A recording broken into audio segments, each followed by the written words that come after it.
be taking wins. We don't mess with laws. I be taking wins. We don't mess with laws. I be taking wins. We don't mess with laws. I be taking wins. We don't mess with laws. We been on that paper chasing all that fashion. We been on that paper chasing what you ration. Been in the grind now. We ready for prime time. Ready for shine now. Be ready to get smile. On the rise, all eyes up on us now. Blast off spaceships till the touchdown.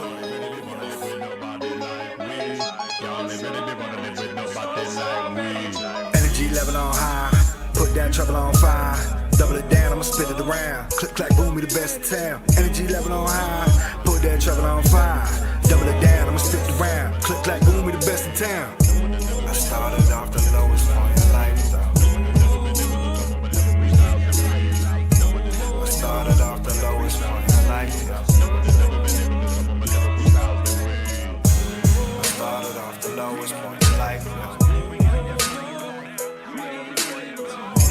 Started off the lowest point in life, though. I started off the lowest point in life, though.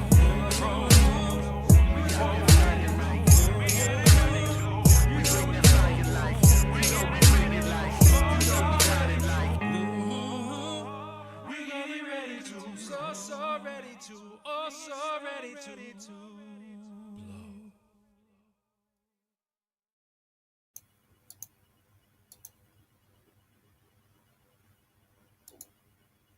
Yeah.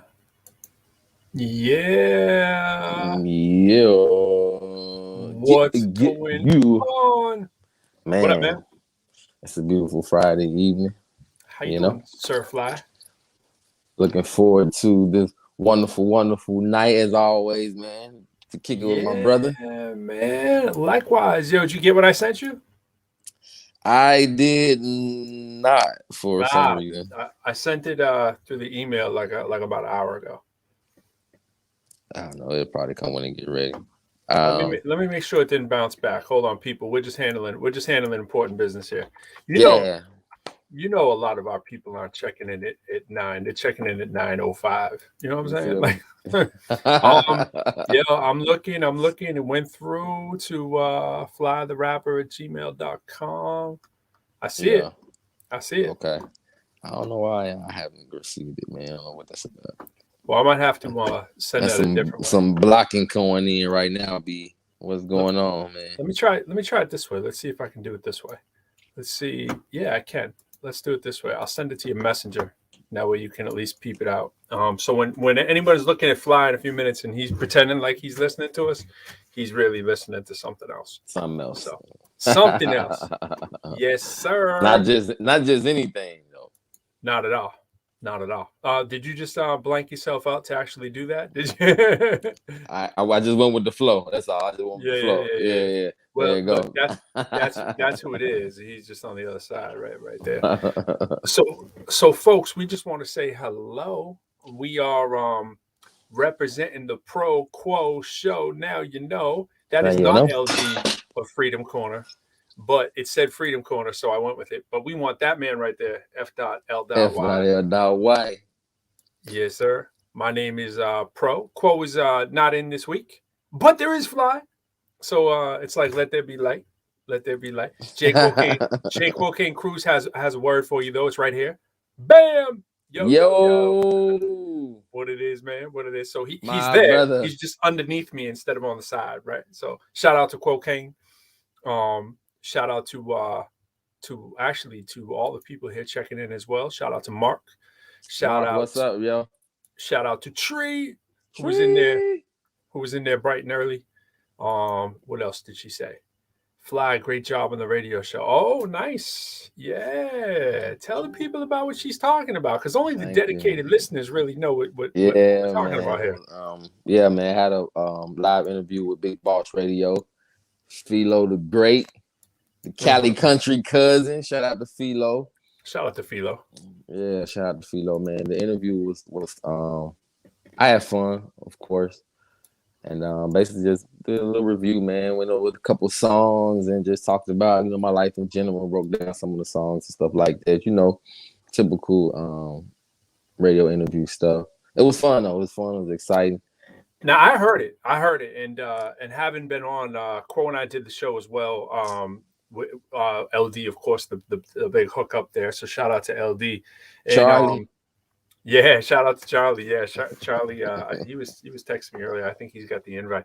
But you got to dig in a little deeper, which was cool. You got to really get into what motivates you, a lot of your story, and I think I think for people like Trees, probably testimony to that, testimony being the operative word, is really good to actually get to hear, focus in on it for like an hour on an artist and really hear what makes them tick, and hear some of that backstory. Like I get to hear some, especially the early part where you were really chronicling, your life in Chicago before you came out here, which is really cool to hear, and how your life kind of switched up. I think you said you moved out around like 15ish or so. You weren't exactly sure the exact date, but came out here, hooked up with your man, and started putting it together, right? Yep. Yeah, pretty much this is exactly how it happened, man. I was fortunate, man, to make it out of Chicago, man. It was rough, man. Like I said, I got some homies that really didn't make it. A blood brother that really, he didn't survive. Now, I heard you say that. When you say blood brother, do you mean your brother? My brother, yeah, my brother. When you say blood brother, you mean your actual brother? My actual brother, yeah. Brother got murdered, man. Got shot over 20 times, man. Broad daylight on like a Monday. Chicago's rough, man. And so what's crazy is that I got two older brothers. And they How old were you when that happened? It's probably been 10 years now, maybe. Man. It's been a while now, but yeah, it hurt me, man. It hurt me because, of course. And what's crazy is that the story or the result of what happened it's too common. Is what the scary part about it, man, is you become desensitized, man, to the constant violence, man, that it becomes regular. You hear gunshots and you treat it like it's fireworks. You know what I mean? Yeah, right. And unless a gun pointing at you, we didn't run when we hear gunshots. Yeah, it doesn't matter how close it was. Yeah, and it's just how common it was, man. And of course, we hung with a group of guys, we gang banged, and it was always a weapon around, there's always drugs around. And stuff like that. And so I was, man. And my brothers got the same story. They lost some of their best friends to the streets and to gun violence and stuff like that. And so I have a double purpose, man, for why I do what I do. When it comes to ministry, not only is this, has it preserved my life personally, but I think about people who are now in the predicament that I was in and can remember thinking to myself that, man, I don't even have a chance. Right. Or didn't know I had a chance. Or they know I had options, man. And so, yeah, I'm committed, man, to really just helping people be more informed about their life choices, man, so they can make a better path. So if it wasn't for your dad being in Mississippi, that wouldn't have been able to be possible for you to. I don't even, what, that's crazy. I hadn't even thought past, what my options would have been past that. Like you said, because at that time, just already feeling like I didn't really have many options, which that wasn't my choice, man. My mom, OG, was just like, no, you got to go. You can't stay here. My grandma was very instrumental in that too, but she was always that voice of reasoning, man. To drive through the neighborhood in the church van, picking the kids up for Sunday school. If you got caught anytime near 7 p.m. on a Saturday, she was scooping you up and made you come in her house so she can take you to church on the next morning. Yep. And so she was very instrumental in that part, getting me here. I remember my uncle dropped me off at the Greyhound. I rode down here to Mississippi by myself on a Greyhound station, from Chicago, man. And I couldn't have been older than 15. As a kid, yeah. And flipped my uncle off because I was mad. I was salty. You know what I'm saying? I didn't want to leave Chicago. You were mad that he was basically sending you away. Basically helping save my life. I did. And this is your dad's brother or your mother's brother? My mom's brother. Yep. So your mom's brother sending you to your dad. Sending me to my dad down here. That was probably like the second time. My dad came and got me at one point. My mom had called, reached out to him, was like, "Look, you got to come get him. Like, you got to do something to intervene." And me being young and ignorant, I didn't see nothing really wrong with what I was doing at the time. I just couldn't imagine another life where it just was normal to be in the streets like that. You know what I'm saying? I know that sounds crazy, but it's dark. And now looking back at it in hindsight, bro, and it reminds me that, man, there's somebody really suffering right now that doesn't know that they have an option to do something completely different with their life than to be in the streets like that, bro. Well, in some cases, it's that. Appreciate that, Tree. It literally becomes that you not only feel like, if the feeling can become the reality that there really isn't an option, and so often, people trying to get out of whatever their circumstances are feel that it's impossible, and then it becomes impossible. If you can't see beyond what's right here, it's really hard. And in a lot of cases, there is a lot stopping you. You know what I mean? Stopping you. It is. That's the truth, man. That's why what Russ is doing, man, kind of resonated with me the way it did was because, shout out to Dr. Russ. He really trying to give people a voice who doesn't have a voice in marginalized areas, man. It's so aggravating, man, to hear people talk about freedom and liberty like it's that simple after you've been in environments like mine. And I know people who, I don't really, just not in a comparative way, but who were in the worst condition that I was, worst state, that was completely enraptured. You know what I'm saying? Like I had outlets because I had at least a voice of reason in my life. I had grandparents that was like, you shouldn't do X, Y, and Z. But outside of that, everybody in my family had some kind of good drug affiliation. And the thing is, it's so difficult for a lot of, you hear people say this in education all the time. They'll be like, where are the parents or whatever? And it's like, you got to realize that, like, even if you're in a 2-parent household, you got, let's say, an extended nuclear family, you got grandparents, you got people in here, they really don't always stack up to the peer. We hear peer pressure, but your peers, become your family, and you spend, even outside, just thinking of a regular school day, let alone if you're actually there. The amount of hours that you spend away from your house, especially when you start getting into that age that you were at, it's those become your reinforcements. You know what I mean? And we care, and it's very easy for parents to dismiss that and say, you don't need to look like that, or you don't need to wear those new Crispies, or you don't have to. No, you actually do when everyone else around you is doing it, and you haven't got through your formative years. This stuff becomes massively huge, and it's so easy we forget that when we get to be adults, and then you hear, I'm sure you see it with your own kids and stuff like that, where they want to fit in, they want approval from their peers, and of course they get that voice of reason with you and the rest of the fam or whatever. And we always got to remember, it's like, how do we actually, for lack of better words, as we always say here, bridge that gap, right, between even whether it's a generation gap. And I'm not a huge proponent to the whole generation gap idea, because if you're with someone their whole life and whatever, it's not so much like the generation gap kind of thing. It's just, but it is sort of that idea of, like, we always trying to impress our friends in our immediate peer group. We're like, we take our family for granted, like, we're like, whatever, you're just saying what you're saying, and it's a fine line. And you hear parents say it all the time, man.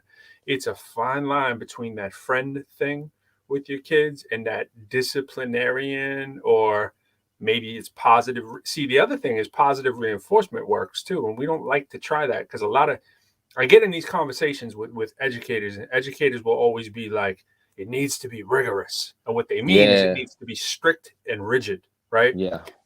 Because they want control, right? But you don't always win. I've never won control by being a strict disciplinarian in the classroom. I've won control by having respect. But respect doesn't come from just, the iron fist all the time. It comes from compassion, understanding. And as parents, it's like, we can be compassionate and understanding sometimes, but if we're the get out that street, get out, all the time, it still comes off as scolding, and like, you don't understand me, I'm going to go over there where they understand me. So it's a fine line between, you have parents say, I'm not your friend or whatever. Well, that might not be, you might not want to be pumping that in the air all the time, because you can lose your kids real quickly by thinking you're doing the good thing by being super, super strict. There's a balance. And I'm not saying one or the other is evil. I'm just saying there has to be a balance between, you don't want to be a pushover, I get it, but you don't want to be the military drill sergeant either. Like, kids got to feel like they can come to you and they listen, or else we turn to maybe the wrong people, whether it's wherever we are, doesn't matter the environment. We're going to turn to who we think understands us the most. And normally it becomes that similar peer group going through the same situation as us. And that's why gangs are so powerful. That's why street life is so powerful. Bro, listen, you talking about, that becomes your village, man. The homies become your village.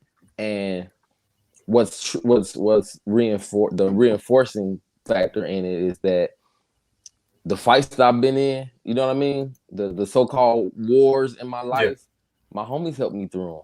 Right. It wasn't my mom. Right. You know what I'm saying? It wasn't my parents. It was my homies that was there when I got ready to fight. It was my homies that helped me when I was out. We was out on the block 2 or 3 o'clock in the morning and I needed to eat, or I was running from the police and didn't know where to go, or you know what I'm saying? It was a homie that was like, hey, XYZ, you know what I'm saying? That watching my back. It was just so that they become your village, man, and your dependent factor. And not that your parents aren't available to be there for you, but like you said, you spend so much time away from your actual parents with just school and or them working and them trying to allow you to be a child. So you outside, you know, you probably going to the playground. We had a huge playground that was kind of like central to my neighborhood called Presentation. Presentation was the same place where I learned karate in the basement with the 6'5" Haitian dude. It was a Catholic church. And they had a daycare, a school, a church. It was like 2-3 buildings. They built a huge park in the middle of the neighborhood. And everybody kind of went, you know, migrated or gravitated to that little area. And it was just constant violence, man, and stuff going on.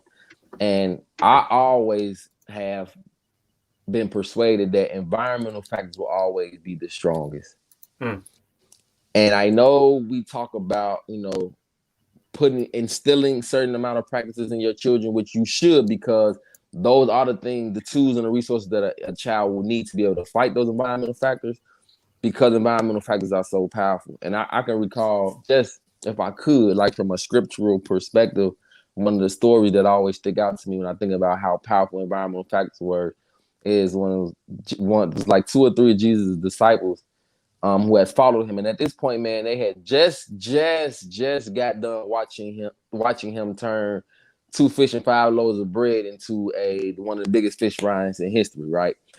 And he fed all these people. And they, you know what I'm saying? They watched this man perform, you know, miracles. And after all of that, got to a point where they were no longer around him, but they were now back around their peers. And they reverted back to all of their old habits. Back on the block, bro. So they know the power of God, the life-changing, life-altering, wonder-working power of God, but the environmental factors were so strong that it caused them to revert and ignore everything they had saw and everything he had put inside them, i.e. what, you know, instilling in our children, put so much inside them. So one of the things that's always been important to me, that I have to at least change the environment that my kids grew up in. You know, we all have this potential, but I believe the environment will bring the most, you know, out of you. You know what I'm saying? And so powerful. I was always an intelligent kid. I was always poetic. I always knew how to write. I always was intellectual. You went deep on that. You know what I'm saying? But I spent so much time in the streets that I never really got to tap into that part of me. And so it was because of the environment that I was in. So I put my kids in a different environment, at least try it where they can excel. And even in the home, man, it just wasn't good, man. I told you the stuff that I was allowed to do at home, man, just because my mom was desperate to try to keep me home as opposed to being in the streets. Yep. And I used to get into situations where my brother would come home mad because he come home, man, I'm like 13, there's a house full of girls. Like, we got drugs, we got liquor. And he like, man, I couldn't do this when I was your age. It was that crazy. It was insane, the things that I experienced and was doing at a young age. And when I got adult pro, like going to the club and all that stuff, even before I got in church, man, I was like, I had done so much already. By the time I was an adult, I was just like, I'm cool. I'm gonna fall all the way back. Get married, start a family. Like, I done ran the streets, I done been in the club, I done drank, smoked, I done did everything by the time I was 16. And so it wasn't nothing to give it up. When I turned 21, I was just like, oh yeah, man, I'm tired. I was tired, man. Right. Yeah, that's anyway. I didn't mean to, go too far off. Absolutely. The beaten path. Man. You know, I think Charlie's been on the DL there listening right there. Charlie. Yo, what's up? What's going on, man? Man, I'm just enjoying the convo, man. That's real life, what y'all talking about. There's too many of us that can relate to that. And I had a chance to chop it up with Fly somewhat, in the past few months, and we've gotten a lot closer. We realize, we're more alike than we are apart, man, and we are different. I mean, it's like that goes for any and everybody. And I mean, I'm just soaking it up. It's like I'm sitting here talking to myself, listening to the story. I'm like, man, we were so misguided. But again, you do what you see. You do what you're around, you know, you spend so much time with the homies, and that's what it is. That becomes the most important thing to you. And then all of a sudden you got a felony. And you stuck in the system dog. that don't care about you, bro. That don't care about you. And it's by design. Systemic stuff, man. It goes on with, you know, being, you know, having Pro can explain it even from a perspective of there's just the scientific mathematical approach of how, you know, change is happening, and the evolution of change, it takes generations to get, you know, for things to change. Even if you're trying to create a certain breed of dog, it doesn't just happen in one generation. It takes time for things like that to happen. And so because, for example, our parents were a part of a country or a part of an era that was not conducive to learn how to be a great parent, so they never learned how to parent, and so that cycle just kept going. Yeah, absolutely. You know what I'm saying? And so we're, I believe, a few generations away still from being able to raise kids, especially in marginalized environments, where they can somehow be almost completely free from those stigmas.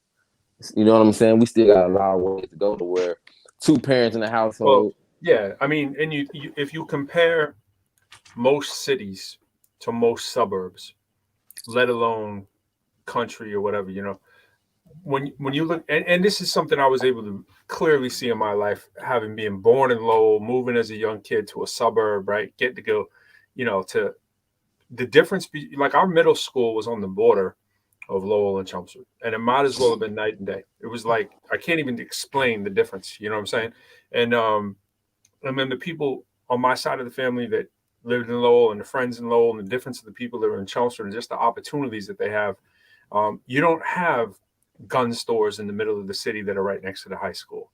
You don't have liquor stores that are right there. You know, like in the suburbs, the school is like, I mean, like I said, even the high school is right next to the middle school, but it's pushed back in like this farm area, right behind the city. And I'm talking like 300 yards from the middle school that's on the border of Lowell, right? And then it leads into the rest of the city, and you just boom, you bang in, and you can get everything you need, right?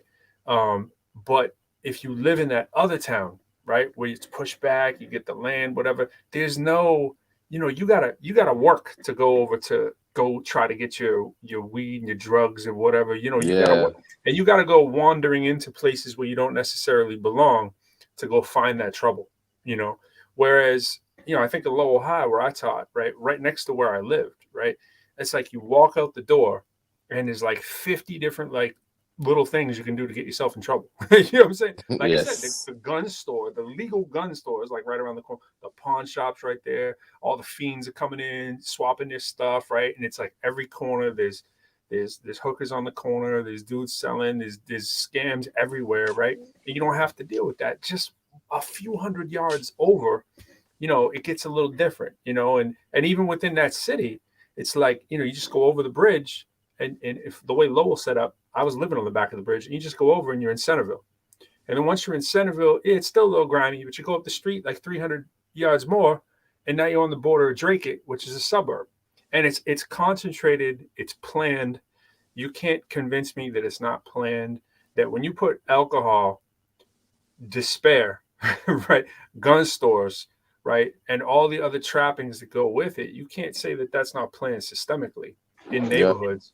And we know who's living in those neighborhoods, right? And Lowell's interesting. Lowell's interesting because Lowell is a lot of poor white people too, but for the most part, it's people of color that are being forced into the cities. And we think about, well, why do people of color need to live in a city, right? I mean, we can name 5 different reasons why you'd want to live in a city, because you don't have an X on your back necessarily. You blend in a little bit more, right? You don't blend in the town over that has no diversity. Plus, you might need public transportation, right? And with public transportation, I mean, I remember taking the bus to go. I mean, a lot of friends, too, similar stories. Going to welfare, unemployment, going to get the government check, going to get whatever you need, right? And you'd go downtown. You know, I'd take the bus from my mother to go downtown, kind of thing. And as soon as you're there, you as a kid, you notice immediately, like we know these things as kids, we know these things as adults. Yet, how many of us are trying to do anything to change that? And it's a fight because it's like, okay, like you said, do I raise my kids in that same city because I want to improve it? I want my income to go there to taxes, but do I want to take a chance that my kids are going to make it out okay? So that's the thing. You a sellout because you move out. I felt heartbroken when I moved out of Lowell. Heartbroken, right? But it's like at some point, it's like we got to realize that a lot of these cities are just trap cities, and they're trapping us in. Unless we get out, we can do better. We can't even, do anything about it. I was lucky enough to get to go back and open an alternative program for kids who were at risk of dropping out. They were all gang related, right? Every single kid in the program was gang related. And that's what we opened the program for, right? And you need the right kind of educators, and that's a drop in the bucket. That's just the school. Then it's like, okay, what's happening after school, before school? We have the forethought, at least, to open our program at 10 in the morning to get them off the street where all the kids. I mean, our city was like, it's like downtown is like Front Street Central. It's just like everybody in every set is there. You can see every kid with every rag, every color, marking their territory, right? Then coming into the school, like putting their weapons wherever they need to be before they come into the school. And it's like, these are the realities in city schools everywhere, and it's not just our place. And if we know it and we know what's going on, it's like, then it has to be systemic because very few people are doing anything about it. There are, but it's still here. These same problems have been the same problems that they've been, for over 100 years. You know what I'm saying? This isn't new. So. Yeah, bro. It's tough, man. Tough. And shout out to all the advocates, man. People out there, man, and activists, man. People who are really trying to make change, man. Which we talked a little bit about that last week. Our gunner down in Atlanta in middle school, man, opened up a free grocery store, just trying to really contribute to that cause, which, I'm sure he grew up in a similar environment and thought like, man, if I ever got money, man, I'd really find a way to help people. Yeah, so, absolutely. We got communities bridging the gap and organizations that just let you know how powerful the systemic oppression is, though, man, with all the resources now that's being put into it. It's still prominent. It still seems to be, becoming more and more prominent. It doesn't seem to be getting better.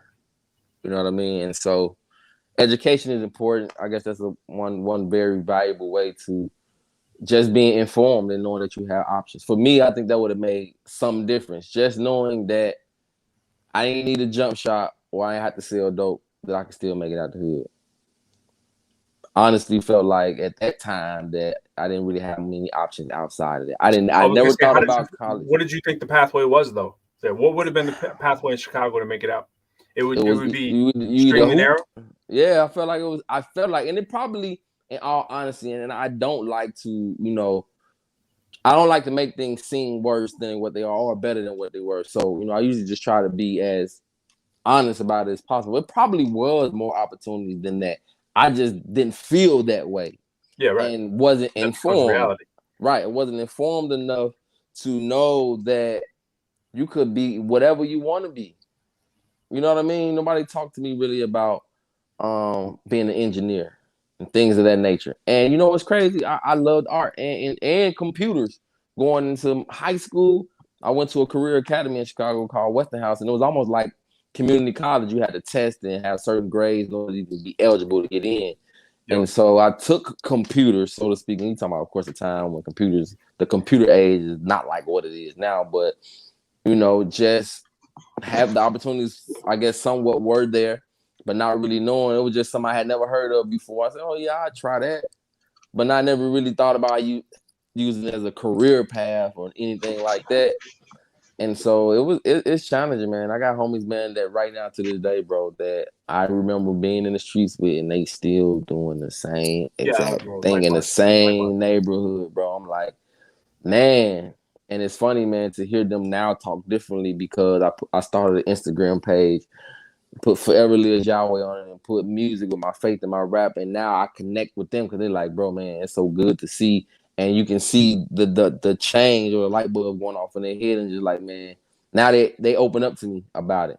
And that's part of the reasons why when I was talking to Philo, is like why my Christian hip hop don't sound like church music. I don't want it to be preachy or churchy.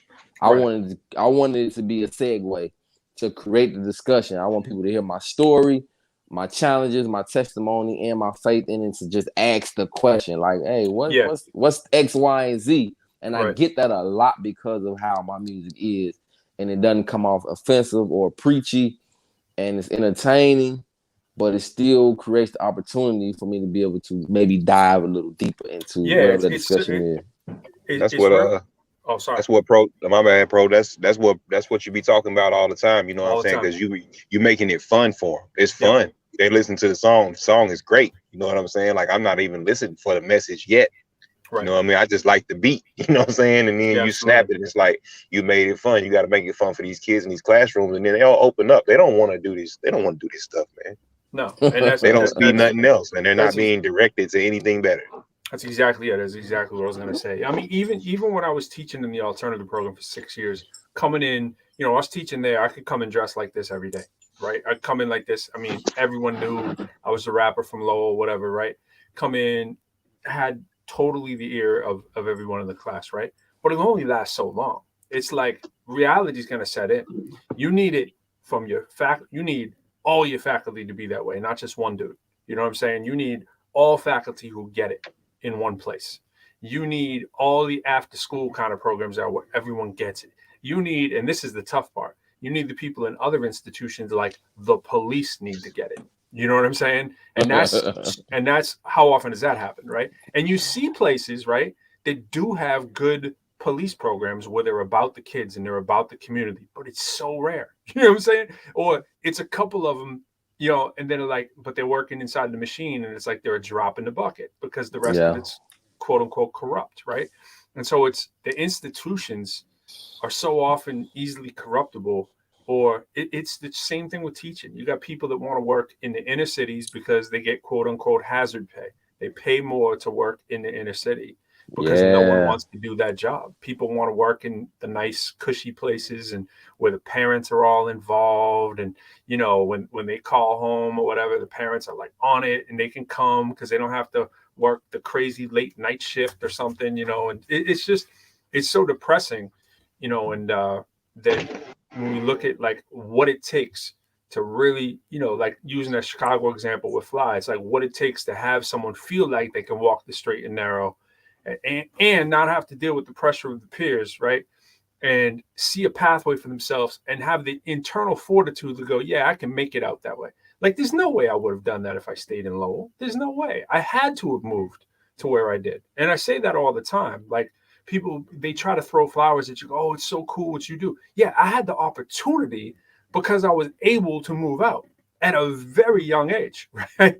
And come back and see my family and go and see my friends and see the clear difference and go, there's something different over here than what's over here. And why is that? And why don't people in Lowell get those opportunities? Like, why didn't they have an alternative program, you know, in every school? Why don't they have an option for people, you know, who don't necessarily, they have talented and gifted in a lot of schools, but they don't have the resources necessarily going to the people that, as these days, we might say are neurodiverse, right? Might have like high instances of ADHD or some other thing going on, right? And those kids are just tracked and placed in there, for lack of better words, thrown in the boiler room or the classroom next to the boiler room. You know what I'm saying? And it's like, we see this so often, and it's like, then kids are like, screw it, I'm dropping out when I'm 16. And that was where we were born out of. You know, we have 4,000 students in Lowell High School, and we asked the 4 headmasters to identify essentially their 10 problem students that they had. And they were like happy to do that. And then they gave them to us, and we took them and we removed them from the school. We didn't put them in the boiler room. Although it's funny because the first year they're starting, that's what they tried to do. And it was like, we got the funding, which was amazing. We got the funding to open a whole nother place, which was amazing. And it was only because the director of our program happened to know the dude with the money in the school system. His name was Dr. Wrigley. He knew that dude. He wanted to get this thing done. It was his like little joint. And it was like a miracle that happened. You know what I'm saying? And it's still open. It's still open. And it's in a different location now. It's still open. And it's crazy. But it's like, that thing has saved so many people. And they only take like I'm saying, like 40 people a year. And it's been open since like 2000. You know, it's like 20 years of that program. And you got to have like 2 of those, especially in a city that's got 4,000 students. I mean, that's a drop in the bucket. And we do this at colleges too. The program I was in Northeastern Foundation year, it's still up and running. Saves about 40 to 80 people. It's a similar version, but at higher ed. It's like a second chance opportunity to get into this college, right? University. And it's life-changing because if you make it through the first year with a 3.4, you get a full scholarship. That's life-changing to go to an $80,000 a year school when you include board. Yeah. Life-changing, right? Life-changing. But we only are doing that for like 40 kids and 20,000 people go to that university. You know what I'm saying? And it's just enough to put a Band-Aid on it and be able to pat yourself on the back and go, hey, look at what we're doing at our school and university. And it's only with pressure, only with social activism, only with speaking out about that stuff. Do you even understand that there's a possibility for this to happen and that we can pressure schools and institutions and city officials? And we actually did work with city officials in partnership to make this happen at your school, your institution, your high school, your middle school, wherever. You know what I'm saying? Yeah. And it's like, and who has the time for that? And then who's going to teach except bleeding hearts? Except people who maybe lived my life, right? Or people who lived some other life that they were able to see these inequities real clearly and say, yeah, I'm going to take my math and business degree and I'm going to go teach high school instead. Who does that? You know what I'm saying? It's bleeding heart people. And you so we pray on those people, literally pray and pray. We pray for those people and we pray on those people and we pay them $60,000 a year when we know that they could go make six figures in most industries and hope that they don't leave. And if they do leave, we're like, we'll get someone else. And then we got to train them and it's not as adequate and you don't get the person who cares. And then it falls to crap again. And these systemic problems just keep reoccurring, So let me ask you this. You mentioned activism. And the reason why I'm asking this is because I was listening in on a discussion about. And by the way, we got Illitant coming up. Actually, I see him in the back room, so I want to just shout that out. Illitant got a crazy new video. Yeah. People are checking him out. He's got speaking of what we're talking about, actually talking about depression on the other end. He's got a track called "Feel Like Dying." It's crazy. Can't wait to have him on. So just want to shout that out. We'll be getting in a few minutes. But my bad, Fly. But the activism. So the one of the statements that was made that kind of raised an eyebrow for me was that he felt as if there was a right time to protest. And what the gentleman was trying to express was that part of what makes protesting effective is that it's not conventional. Is at what the comfortable would consider an inopportune time is what adds to the effect. And it disrupts the normal order. And so how do you feel about activism? Is there, so to speak, especially when it comes to kneeling at the anthem and stuff like that, why would someone feel that it's disrespectful to kneel at the anthem? Or why would someone feel like that would be the perfect opportunity to get a message across at a football game or a basketball game, whatever it is, professionally anyway? I get the I guess I get both sides of the coin, right? I've always gotten when people, if any people are real temperamental, right? When you bring up the flag or the country or whatever, right? And it's just a knee-jerk reaction that we're like, how can you disrespect this country? Don't you know if it wasn't for these freedoms that people fought for, you wouldn't even have this ability? But that's a double-edged sword, and we got to really think carefully about what we're saying. That's true.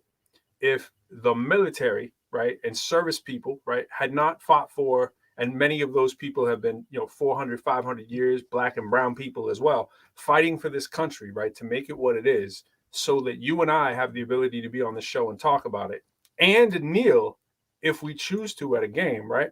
But with that is going to come freedom of speech. People are going to turn around and say, yeah, but I don't like you doing that at my game. You're being disrespectful to me, right? But on the other hand, if you don't do something that's going to cause this outrage, it doesn't get the attention, right? It's not like people are trying to be disrespectful of X, Y, and Z. It's people are trying to gain attention for whatever it is that they need to gain attention.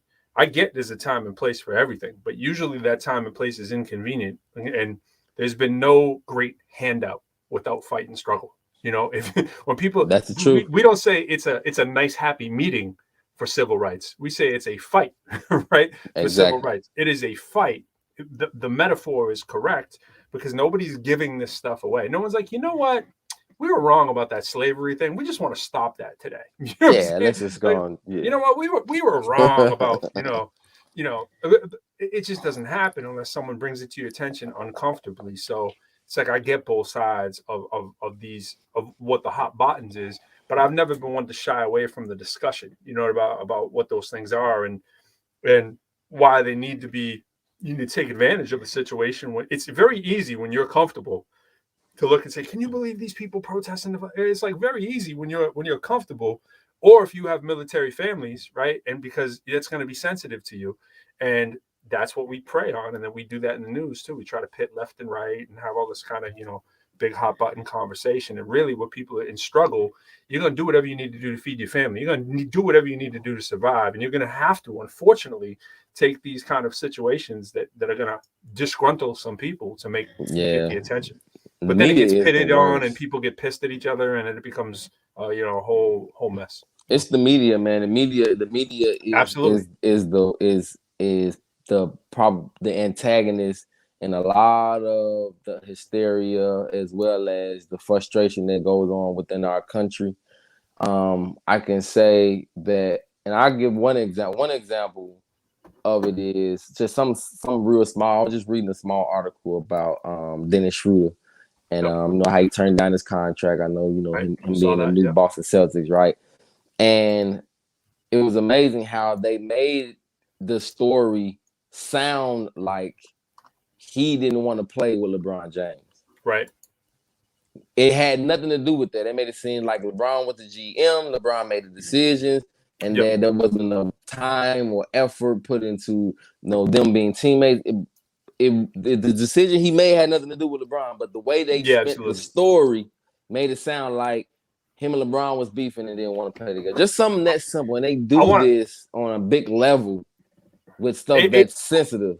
I want to do this because you said LeBron James, and it made me think of a couple of things, and then we'll get into illitant. Is that LeBron James is the executive producer for that show where they drop the balls. I forget the name of the show where you can win like $1 million or whatever. It's a crazy show, right? It's and essentially it's a bell curve. It's the game Plinko, right? And it's a bell curve, and it follows a statistical core. We can get into Bernoulli and all kinds of math stuff that will bore and lose everybody on, but basically it's a probability distribution of where those balls are going to fall, right? And a lot of people aren't trained in probability, and so they make the wrong decisions or whatever. But it's an amazing show because he picks people to come on. He's trying to change their lives, and in most cases, people are winning a lot of money on that show. Right. It's not like The Price is Right or something where you might win a toaster or something like that. Like, and only once in a while you win the car. Now people regularly are winning like $700,000 on the show, right? And I wanted to show this because this is let me put it up right here. Let me see if I can hit share this the right way. So I'm not showing his show. I'm just showing a bell curve, right? And this is it. Now, if y'all ever had stats, right, you might remember seeing this thing here. But this is, if we talk about the political landscape, right, and you take the left and the right, and you take any standard normal distribution, this is what happens when you're doing like standard deviation on a test score or whatever. So see where it says 95% of the values, and then it says 99% of the values right here, right? If you add up this part, which is 34%, and this part, which is 34%, you get 68% that goes from here and here. And that is where most, by the definition of most, people land. And it doesn't matter if you're on the left side of the political spectrum or the right. You're relatively similar to each other, especially your distance from the mean, which is the middle, right? So when we say a centrist, these are really the centrists, the people that are in here, right? And most people, 68% of those people are here. There's not really much difference between the left and the right. They're pretty milquetoast. You get over here, though, you got some people with some really strong, some extreme values. People. Yeah. This isn't even extreme, though. This is just stronger conservative values. The next 13% of the people, right? Right? Or the 14 if you want to round up. And the same thing over here. And I float in this land. I'm probably pretty closer to this line over here, right? Now, this is where you get real extreme. But this is extreme. This is like communist, right? Like over here, this is like, like Marxist, you know what I'm saying? Like over here. And over here, this is like the Klan, you know what I mean? And it's like, you get people over here, this is probably going to piss you off, and people over here, they're probably going to piss you off because they're really strong and it's frontal lobe. And it's like you said, I'm not trying to bury people with my, you're not trying to lose them with too much religion, right? I'm not trying to lose them with too much math or whatever. And most of our lives are lived in here. You know what I mean? It's just interesting. It's the same curve that is used for when the balls come down. It's kind of the same idea. But it's just like most people are in here, and the media will make you believe that most people are here and here. You know what I'm saying? And look how few people are here. 0.0013, 0.0013, or what we would say beyond 3 standard deviations away from the mean. Most people are 1 standard deviation, maybe a few of them within 2, right? 13%, 13%. I'm probably floating in here. I'm pretty extreme. I am definitely left of center. There's no doubt about it. But it's like, you match me up with somebody that's over here. It's also somebody who's pretty extreme too, but not like crazy. Like we actually have a lot more in common too than you think. You get out here, we don't have too much in common. And you don't usually meet people like this that are over here in this world. And you don't usually meet people that are over in this world. And like I just brought it up because it's like what you say, we spend so much time talking about the extremities. And it really isn't the people in the extremities that are in your everyday life. You know what I'm saying? And the media will seem like we have so much not in common. In reality, it's like, the people on the tail ends don't have much in common. And they go to war.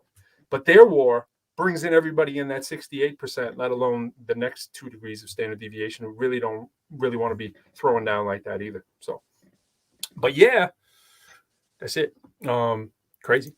So, speaking of crazy, I don't know if y'all caught the episode before when we had Illitant up here before. I think y'all might have. But he is a real nice producer. And he's a real talented rapper. You don't usually see the two going hand in hand. I know on our album, we had D Rightway who rhymes and produces, and that's always really cool. But this cat produces on a real high level, and he raps on a real high level, and he's got something to say. And I definitely wanted to have him on and get him in here to talk about his new song and the movement he's trying to do. So without further ado, Illitant. What up? What it is, man? Not much, man. Can you guys hear me all right? My mic is like being weird, so I'm using the laptop. Your mic sounds nice. 1, 2. Yeah, Cool. You sound all right. All right. What's the word, man? Not much, man. Just working on a whole lot of music.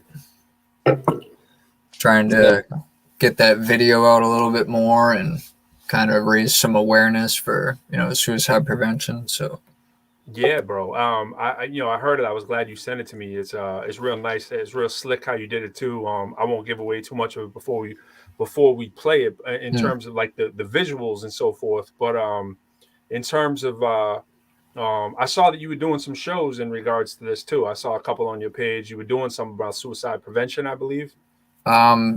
So we did a show in Buxton, Maine, and that was the first time I'd ever actually performed the song live. So I released the song a year ago, but because of how personal the song was, I'd never actually been able to bring myself to actually perform it. So, the one we just did in Buxton was the first time I ever did it live. Got you. How did that go? It went all right. It wasn't as bad as I thought it was going to be. Yeah, I can honestly say I've never heard of it. Where'd you say, Buxton? Yeah. All right. Where would that be? Up by Wells. It's like an hour and a half from where I am. Got you. I'm not really, honestly, real up on Wells either. But I mean, is there like something major in there for anybody else?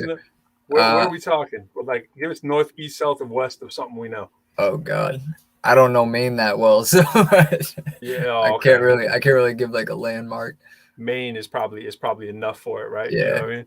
But that's crazy, man. I'm always giving people from New Hampshire a hard time, with the whole, you know what I mean? I'm like, Quo, man, shout out to Quo. He knows what I'm saying.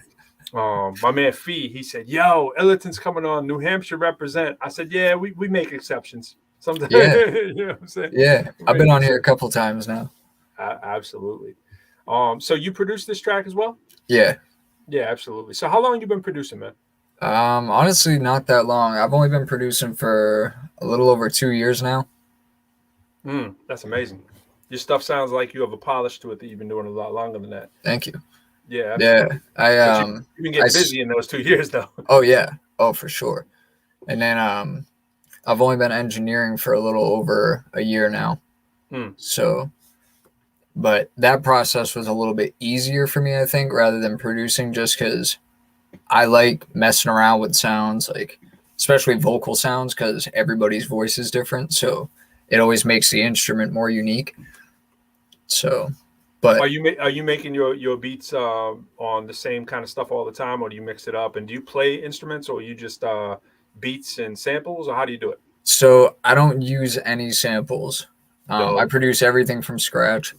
See, I knew this because we were talking beforehand, but I just wanted to throw it out there to get that out there. All right, tell us. Yeah. So I do everything on FL Studio. I record all my vocals on there, engineer everything. I produce all my beats on there.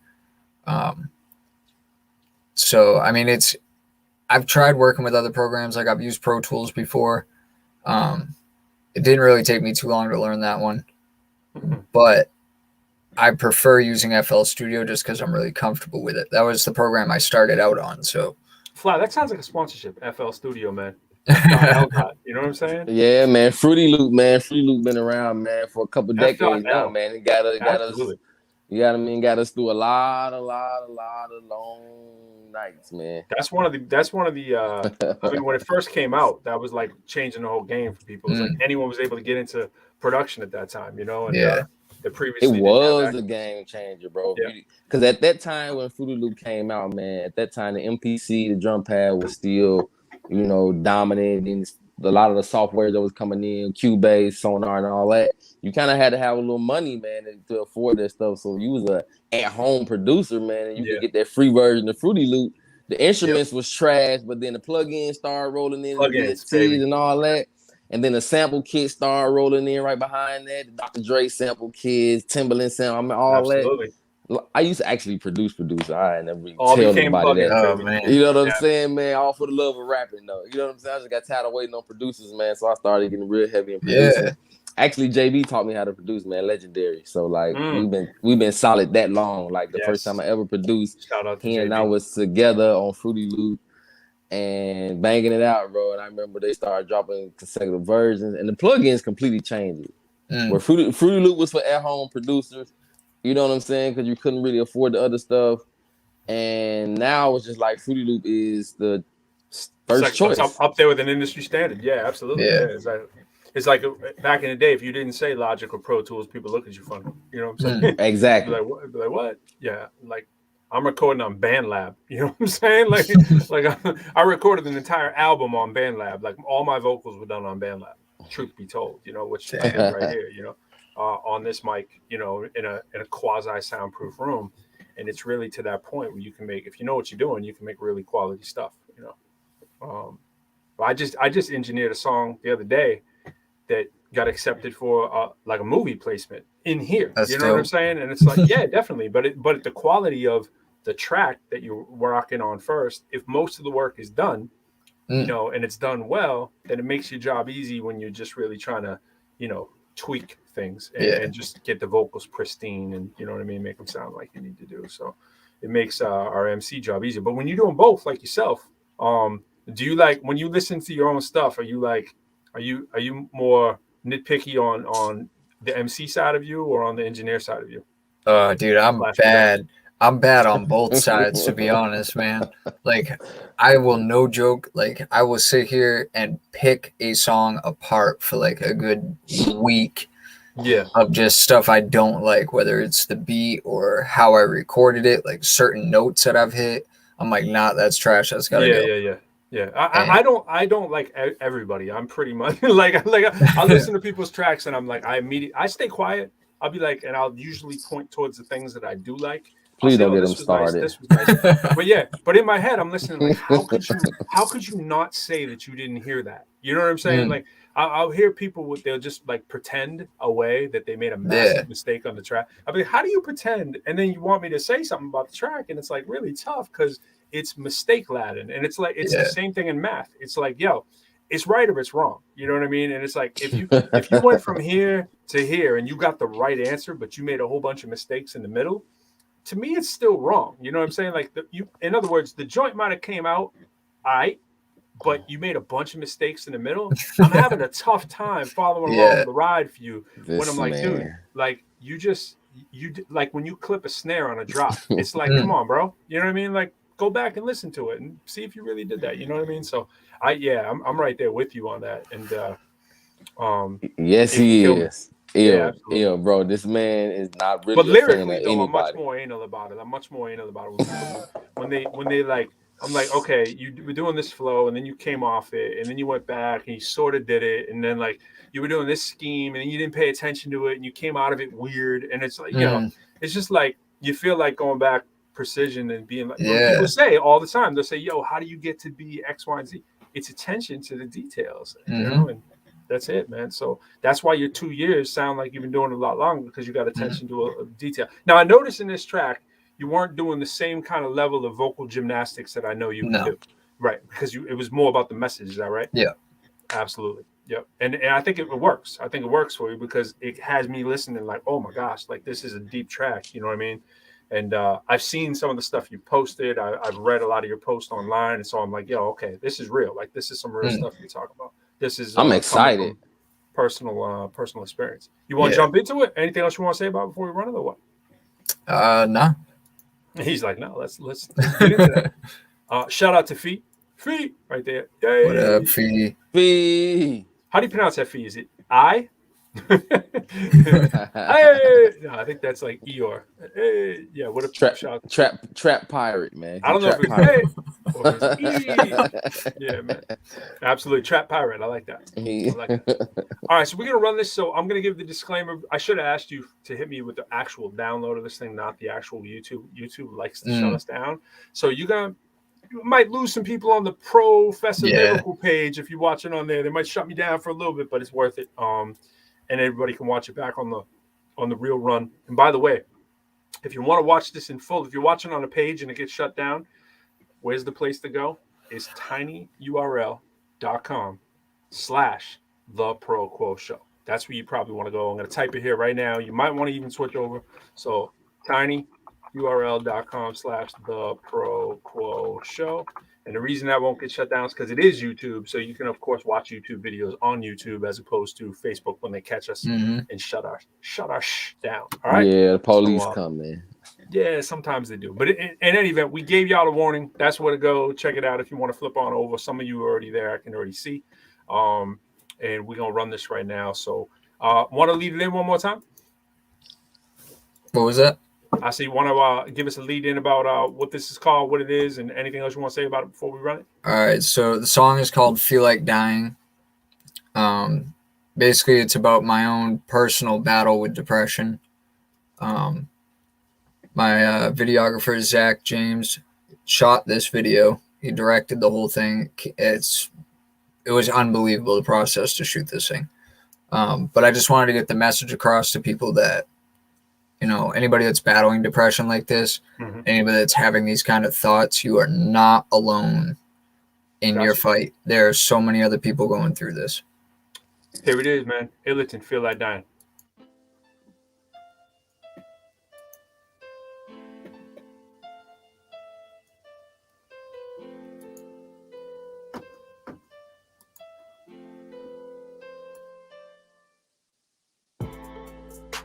Something got me feeling like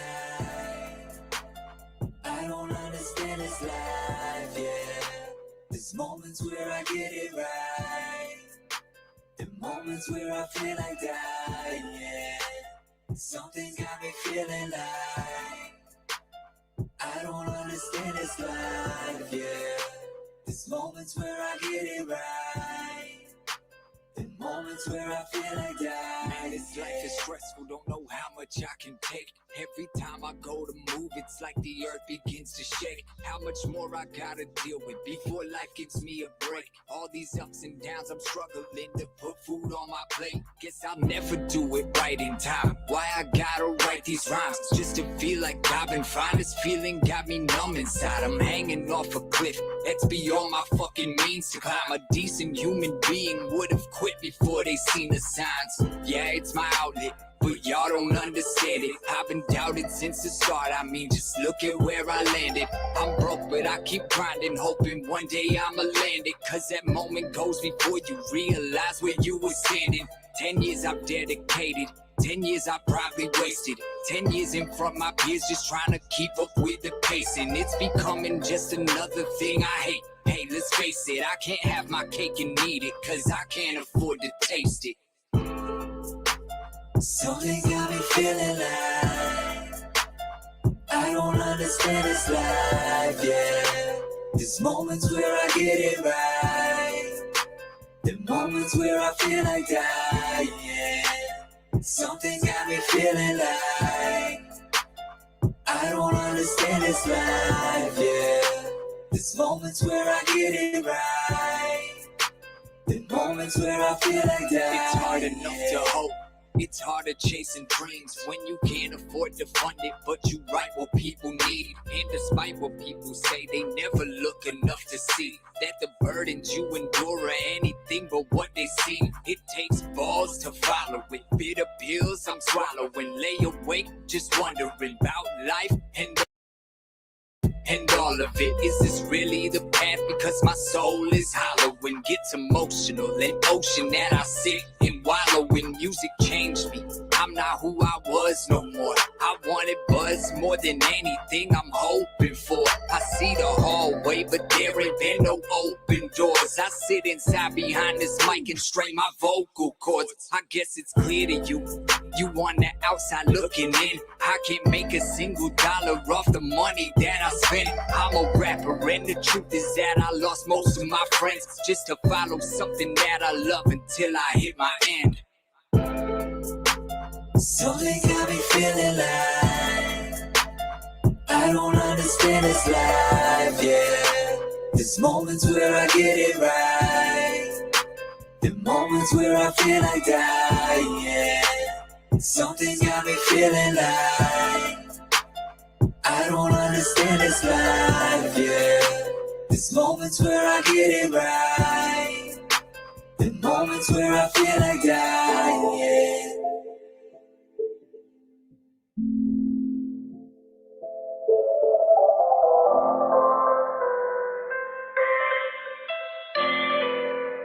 The moments where I feel like dying, yeah.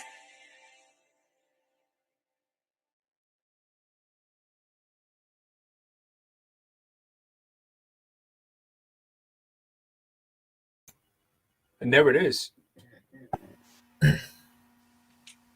Absolutely. Brother, that's dope. Man. Thank you. Real dope. Thank you. Absolutely. Absolutely. Yeah, man. Absolutely. You got some comments to saying the same thing over here too. Some other people. And by the way, just in terms of on the show, man, like I said, a lot of people watch this the next day. So shout out to all y'all watching on Saturday. Our numbers double overnight across all the pages. Usually we'll have about 800 across our platforms at night. By the next day, it's usually doubling. So it's great to see this be able to reach some people. So that's really dope. Even though like 20 people watching on YouTube, but it's but on our Hip Hop Citizen page alone, we usually have about 800 by the end of the night. So it's thank dope. you, Trina. Yeah, absolutely. Yo, thank you, Fee. What have you done with the track so far? I mean, I know it's brand new, but what have you been doing to trying to get it out to the people who need to hear it? Mainly just right now I've been blasting it through Facebook and Instagram and Twitter. We did like 1,600 views in the first 48 hours. So, but we're going to be trying to reach to a couple more platforms to try and really get this song pushed out there. Yeah, this is one I could also see with, we were talking a little bit about placement too. Like this is like movie track kind of thing. Yeah. You know what I mean? So it could definitely, with the right script or even a piece of it, that kind of message, in those kind of scenes. As we all know, there's so much, in terms of movies that cover this topic as well. Oh yeah. At least for a part of the movie, maybe not the whole thing. And I could see that actually making a big impact. So it's another area to look into. Absolutely. Definitely. Yeah, man. In terms of Suicide Prevention Week and month. You know what I mean? Like those kind of things too would be strong, and definitely the college circuit too. Like colleges address that; they always plan around that as well.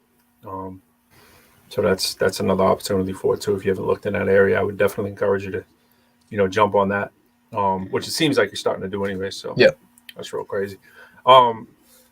I mean, obviously that's like you said, it's a real song. It's based on where you're at. I mean, like, did you ever get so down that you were actually like really contemplating, like, yo, is life worth it, or was it just sort of like lingering, kind of like, are you reflecting you, or is it people in your life, or? Okay. No, like I've been dancing on the edge a couple times throughout my life, so yeah, it's definitely a very real song. And you said now life is kind of taking a turnaround for you too, as of recent, right? Yeah. I mean, this isn't based upon anything recently. Yeah, right. Like, this is definitely a while ago. I figured out how That's good to hear. I figured out how to kind of combat that on my own. So you're one of the lucky ones, bro. Yeah, so absolutely. Just now that you mentioned that, and because I know you're wanting to be intentional about helping people avoid that, how do you combat it on your own? What do you do? For me, I mean, I would say it's probably different for everybody. I mean, I'm not going to say that one thing works, but for me, I had to find things to keep me occupied, because it was the more I secluded myself because of the depression, the worse it got. So I had to find other outlets to be able to keep myself occupied over those times that, I started feeling myself slip. Then I would, jump into doing something, and I'd constantly keep myself busy all the time. And that kind of helped me develop, obviously beat production, audio engineering, stuff like that, because that was something I could wrap my head around. That was something for me that, okay, this is an outlet where I can actually sit and do this for a minute and not just put it down 5 minutes later. Yeah, so this was kind of like your own therapy, like kind of working through. Yeah, that's dope. Music is therapy. Beautiful. Yeah, my man. I always shout out to my man Ian, who that's what his old doctoral dissertation is in. He does counseling, and he's a counselor, guidance counselor as well. And he talks about how hip hop, of course, is definitely a trauma release, writing, journaling. Whether we talk about a lot here, like whether it's prison, whether it's in classrooms, whether it's people that are suicidal, whatever. Just being able to get those thoughts out in some way is therapeutic, and can be an outlet that a lot of people don't necessarily think about. And I think a lot of people that do it heavy do, but for people that aren't maybe journaling or doing that kind of stuff, or getting their thoughts down, I think you're right to say that, getting that release this way is one possible way. Yeah, definitely. What about, so now that you're in a different space, and now that you're doing some stuff, to tell us about what else you got going on, bro. You working to do, I know you're working with some other crew, some stuff like that too. Yeah. OAO, Overcoming All Odds Entertainment. There it is. And yeah, man, we're just, as of right now, I have an album in process right now, but it's probably going to take a minute to get there. I'm like really trying to adapt my style to some newer stuff as well. So it's taken me a minute to kind of figure out how to get in there, but once I get in that pocket, things are going to start moving pretty quick. Now, when you say newer stuff, you mean newer sounding stuff, like in terms of how you rap? Yeah, mainly. Or beats? Both. I'm trying to swap up some new, different kind of styles, and with, not only the instrumental sound, but, the flow changes and different kind of, jumpiness, the sporadicness with the vocals. So. Okay. All right, looking forward to hearing that. Now, when we got to do that show with you, I had to turn around and drive back all the way to DC. I didn't get to see you, and I remember you were venting that a lot of people didn't get to see you because you were closing the show. And I remember thinking to myself, I was like, bro, welcome to the story of my life. Like, you know how many shows I've done at 2 a.m. for 20 people in some town where I'm headlining, right? And it's like, you fly all the way out there. I get many of them in college shows, and you're paid to do the show, right? So at least that is going for you. But no performer in the world would rather be paid and have nobody there Instead, I take a pay cut to have a packed house. Yeah, You know what I mean? definitely. And so it's like you put a lot into this, and you get there, and you're like, bro, like y'all are leaving. I mean, like, have you thought about that? Of like, do you think there's like more solutions we can do, like to make sure the headliners have people there rocking for them? Like, what have we thought about that in retrospect? This is huge, man. We all talk It's about time. it. It's timing too, bro. Because I can tell you that when you've been at a venue and you sat there for so long, in most cases you went because of the headliner. But we've been places just traveling, you know, when my wife and I are traveling through the country, and after you've been there a few hours, it's just like, hey man, like it's time to go. Especially when the person that you came to see hadn't performed, so you're really even less interested throughout that first few hours anyway. Yeah. And then so you can just kind of get to your peak. But some of that is just the professionalism I see that's lacked in a lot of these venues. They're starting shows an hour late. And so, yeah, now by the time the headliner gets up, it's 2:00. But who's, you know what I'm saying? Who's gonna wait? Who's really rocking with you? Yeah, man. So some of that's the discussion with some of these venues and promoters and all that. Start your stuff on time because so we did that show. I was like, Quo, tell them we'll rock second. You know what I'm saying? Really like, though, I gotta go. You know what I mean? Like I gotta turn around. I don't want to be that dude who's gonna get on a rock and leave, but I have to because I gotta get back to DC. You know, it was like. A lot of times I say that too. Like I'm answering my own question here, but a lot of times, like I'll be like, if it's anywhere remotely close to where I live and the show's happening, and you're trying to have me be one of the headliners, I'm like, yo, I'm happy to be on third because it's really like not that many people. If it's like a bunch of underground rappers and you're all trying to, you know, everybody's bringing 20 people or whatever, it's like there's really not much difference between. There might be talent-wise, like obviously you're a really talented cat, and it was noticeable, like hearing you rap. I got to see some of the video too, and it's like it's noticeable the drop-off between like people that are building up to someone like yourself or whatever, or even like quite honestly, when we went on, you can see the difference. Like, and we had never rocked together before, and it's like we weren't in a position where we should have been even close to headlining the thing, anyways, right? And it's like even though we have a lot of experience independently, there's a lot of stuff you got to work out, and sometimes we got to humble ourselves and be like, bro, I don't need to be the headliner, you know what I'm saying? Yeah. I can be third and I'm real good, you know what I'm saying? Like people want to put you on the top of the fly. That's cool, but put me third in the show. You know what I mean? Real talk. Yeah, no, that's of course, you know, I'm taking notes, you know, with the whole aspect of it too. Third looks real good. There's no pressure, you know? No pressure. Yeah, there's no pressure and there's a lot of people there usually. Yeah. And it's so like, you can get everybody vibing with you. Third, man. Third, I see one of these shows that got 8 artists on it, and I've promoted a lot of those shows. Put me on third, bro. I'm like, I'll go on. And so often it's like, yo, I'll be third to last. People think they're being slick with that, right? You know, it's like, nah, put me on third. You know what I'm saying? Like, you can pay me to be on last, or second to last, but I'll go third, and I'll be real good. And it's the same too. We go somewhere else, and it's like, when there's that local superstar there, yo, let them go be the local superstar. You know, it's like, yeah. That's gonna be the new theme. Third, we're not throwing threes for Boston. It's third, baby. You know what I mean? Yeah. That's good, man.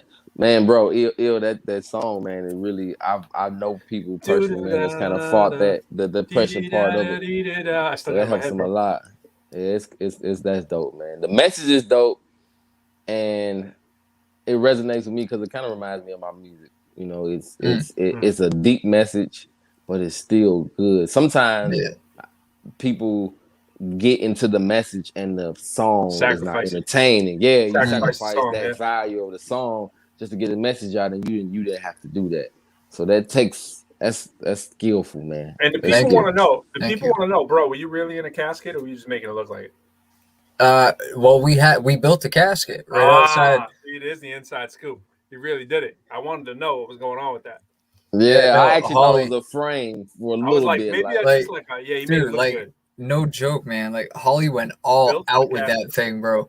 Like she had such a problem with it for like 2 days, and then all of a sudden out of nowhere, like she shows up with the truck with this casket in the back of it. She's got all the liner for the inside of it, like everything. And then she's just like, we're all getting ready to shoot the first scene, and she's got the whole thing all set up. And wow, I was like, holy crap! That's dope. Absolutely, that is just crazy. You committed to that. Yeah. Absolutely. That's dope. Yeah, man. That's Well, dope. all the best with that, bro. I think the more you can get, like I said, the more you can get that into diverse hands, because it's the kind of song. It's rare when you have a song that transcends the genre, right? And that song transcends the genre, Yeah. you know. And those are hard to find. You know, you can get a rock cat to like that, alternative cat, pop. You know what I'm saying? It's like you're gonna resonate with that song. It's gonna have nothing to do with the fact that it's a hip hop song. Now, hip hop people are gonna obviously resonate with it, but you don't have to be. It's just that's one of those songs that get someone who likes country to go, "Yo, I don't really mess with that hip hop, but I like that track," you know, because the message is so strong, you know, and it's quality track. So it's like that's best of both worlds. So it's like even in terms of how you promote it, you might want to think that way. Like, you know, get up on some of these shows that are not just talking hip hop, that are talking about these issues. Suicide prevent. Yo, and by the way, just one little thing I want to throw out to people, that if you're not doing this as an artist, like I've done probably like 7 podcasts in like the last month, and I got a bunch more coming up, right? Most people make the mistake of assuming that, yo, people are just mad, people are just reaching out to you because of what you do or whatever. Usually I'm reaching out to a lot of them too. Like, so it's like, I'll get a couple of things, people, like 2 of them today. 2 people asked me to be on another podcast, and I'm like, word, I'm pretty much in the yes mode right now. I'm doing a lot of yes, right? But there's services out there that, like, I can't remember the name of one. I got one in my email. Every day it tells me 10 podcasts that I should apply to. And I don't pay anything for it. It's just I'm on there as a subscriber. And every day I'm on there. I read it every single day when that comes. And I might see one every 3 times. And I'll be like, ding, I'll send them a message and be like, yo, I'll just look up the show. I did one last night. And it was a real dope podcast and really cool podcast, actually. And dudes like hit me with quickness. So I would encourage you, if you're not already doing it, just get onto some of these like lists of where, not just like this, like there's so many out there now, bro, that you can reach out with that kind of message. And there's so many of them that talk about these issues. I'm gonna pull one up. You know what? I'm gonna share one out of my email, what I'm talking about. I gotta just find it here. This is real time stuff here. I gotta find. If I scroll through enough of these messages, there we go. I got it. Bam. All right, hold on. Got to do a share. This is real. I saw someone talking about music industry. I've learned so much. I think it was Holly said I've learned so much from music industry. Yo, here we go. Bang, bang. This is my personal email. Podcast guest. Professor Lyrical, welcome to the Thursday edition with 10 more podcasts looking for guests. Scroll down to see the shows and pitch the ones that are a fit, right? Now, I'm not a member of the thing. These are the people who are pitching to be on your show. Like, these are the people that are pitching to be. But if you scroll to the bottom, these are the people who want you on their show, right? So look, Code Story, podcast featuring founders, tech leaders. No, that's not us. Pro athletes, coaches. No, that's not us. Haunted houses. Okay, whatever. Hey, Fly, getting back to the original Christianity of Jesus and imbibing the mindset of Jesus. Yes, right? Church leaders, blah, blah, blah. Tasmanians, warriors, mental health. There we go. Mental health, right? So it's like what you do, you click into this thing, and if you qualified for it, they'll hit you back, and you just fill in what your guest name, your email. So that's, I mean, you know, this isn't rocket science stuff, but a lot of times people just wait for the podcast to find you. It's like, nah, go find the podcast. You know what I mean? So that's just my advice to people. And it's the same thing for college shows too. It's like there's services out there that rep colleges. You know, NACA is a big company out there. You know, they charge a lot of money too, but you give it a company like NACA and a song like that, I'm telling you, for like suicide prevention weeks, stuff like that, a track like that, you know, you could you perform at one of those events and people see you do something like that. They'd be like, yo, we want this dude, you know, and send a clip of this, actually. Take a clip, you talking about it, little thing, you know what I mean? Bang. Yeah, definitely. What was that called? Podcast guests? Well, yes, podcast guests. Yeah. I'll put it up one more time here. Share. Bam. Just so you can see the whole thingamajiggy. Oops, that's Feel Like Dying. We don't want that up there. We're doing. Man, I already closed it. Well, I have to. Yeah, it's just podcastguest.com. Yeah, cool. It'll pop right up. Oh, you know why I closed it is because I was in the I clicked into the individual message thing. But yeah, podcastguest.com. But I wanted to see if it was with an S at the end, and it is. It's guests plural. Podcastguest.com. Hey, sounds like an unofficial official sponsor. Hey. Sounds like an unofficial official sponsor to me is podcast, but it's not. It's you know who it usually is. It's right there on the bottom of the screen. That's usually who it is. You know what I'm saying? But yeah. And actually, by the way, I wanted to shout this out. Speaking of which, this is another one I want to throw out there. And speaking of getting your stuff placed in movies, unofficial official sponsor, Venom. Let There Be Carnage. Had to put that out there. Y'all ain't seen the movie. I meant to go see it last night, but time ran short. Oh, it's out. Yeah. So check this out right here. Right. Oh, this is it. Right. Venom. Let There Be Carnage. So my man 7L and Esoteric, they got 2 songs placed in the movie. They're in a group called Czarface with Inspector Deck, which is real dope. And they got 2 of their songs placed, and that's what I'm saying, bro. You could be the next song placed. So shout out to 7L and SO. Shout out to Venom. Let There Be Carnage. Definitely be seeing that one very soon. So very soon. Check it out. That's the unofficial official sponsor right there. Venom. Let There Be Carnage. Shout out to Marvel. Yeah, bro. Holding it down, man. Giving us something to keep us. Marvel's coming real hard the next 12 months, man. My gosh, it's a Marvel year. Hey, I'm telling you. I'm here. I'm here for it. Yeah, someone's saying please post it in the chat. Yeah, podcast, and that's just one of many, bro. Podcastguests.com. Boom. And the thing is, like what I see the uptick in a bunch of people like contacting me to do them or whatever. It's like you do 1 or 2 of them, a couple of them air, and bang, a whole bunch come back. And then Quo and I did one for a big show a while back. It's coming out in October. We're actually, they had so much fun with us that we invited them to come up on this show. And this show is like much larger than ours. And they had like Tom Arnold on their show or whatever. Oh, damn. And it's a dad's podcast. They're 2 dads that run the show, and it's dope. Right? And they got their graphics are crazy, everything. They record it ahead of time and they do video like we do. They don't live stream it like we do. They so it's slick and edited or whatever. And we're hoping it comes out in October. We shot it like 2 months ago, and it's coming out in October. But they're dope, and it's like we stumbled into them too, and just sent them the track. They were like, "Oh my gosh, this is crazy!" You know what I mean? So we do a lot of the proactive stuff too. Proactive, but we don't just sit around and wait all the time. But gotta get it. Life's short. Gotta get it. Yeah. Well, yeah, man. So talk about I guess NYC at some point, man. What you looking forward to, Pro? Oh yeah, we'll be out in NYC next week. LD, when is he jumped out? When's he out there? He's leaving a couple of days, right, to go represent Freedom Corner early. Tuesday or something like that. All right, so he's out there Tuesday. We'll be out there later in the week, but and through the weekend. So Fly and I, and hopefully Quo can get out there. He was trying to shuffle his schedule around to be able to do it, but that's always tricky. But anyways, yeah, we going out there. We're doing a bunch of DJ interviews and promo for the music, sort of a Freedom Corner brand promo push or whatever. But looking forward to being out there and getting up with. We've been really pushing our song "Final Fire" through the college charts, and it's been raising and making some noise, which is cool. There's a video with that, and we do it real organically, and just decided to. And that's another thing for artists out there. You can work your records through different. Fee and I have been doing that for years.